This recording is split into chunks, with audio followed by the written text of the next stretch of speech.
Thanks for ordering your brand new bike with us. Hopefully it's arrived safely, and now we're going to talk through a couple of simple assembly steps on how to get your bike out of the box, fully assembled and ready to ride. Now you will need a couple of tools in order to put your bike together.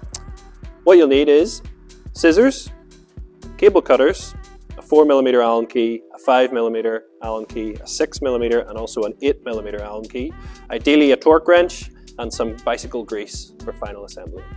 Start off by carefully opening the box. You can use a pair of scissors or a Stanley blade to cut the tape and open it up.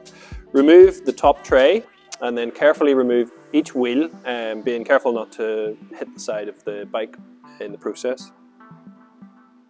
Once that's out, you can lift the bike out of the box and set it on the ground, ready for the next step. Once you've removed the wheels from the box, you'll find a zip tie holding the cassette onto the wheel. Carefully remove the zip tie and dispose of that in the bin.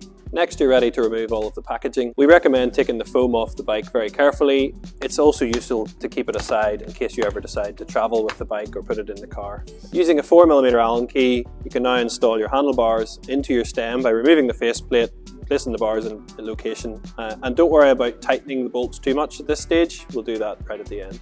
Now you want to lift the bike into the bike stand. If you've bought a model that features a dropper post, you'll probably want to extend the dropper post, and then that will allow you to use that to fix the bicycle in the stand. Using a 6mm Allen key, you can remove the rear axle. This will allow you to remove the packaging that's left in between the rear dropouts.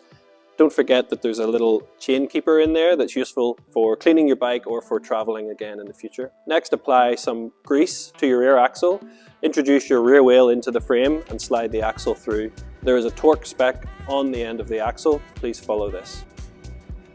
Repeat this process with your front wheel, removing the axle, applying a light amount of grease, and then installing the front wheel and sliding the axle, torquing it to the recommendations printed on the end of the axle. The final step of the process is to locate your saddle, which should be in your small parts box.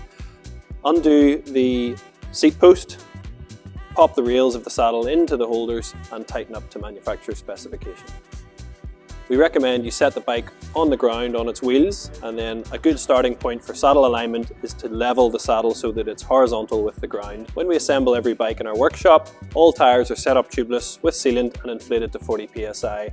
Over the course of dispatch, while the bike is making its way to you, ultimately some of that pressure may have left, so we recommend that you reinflate your tyres and set them to a pressure that you're comfortable with.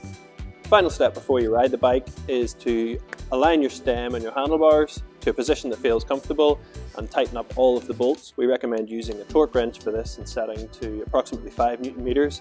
Double check your stem and all of the components that you're tightening to. There will be a manufacturer's recommended specification on those. So that's it. Your bike's fully assembled. You should be ready to go and ride. If you have any questions at all, our customer service team are always here to help. Please feel free to get in touch.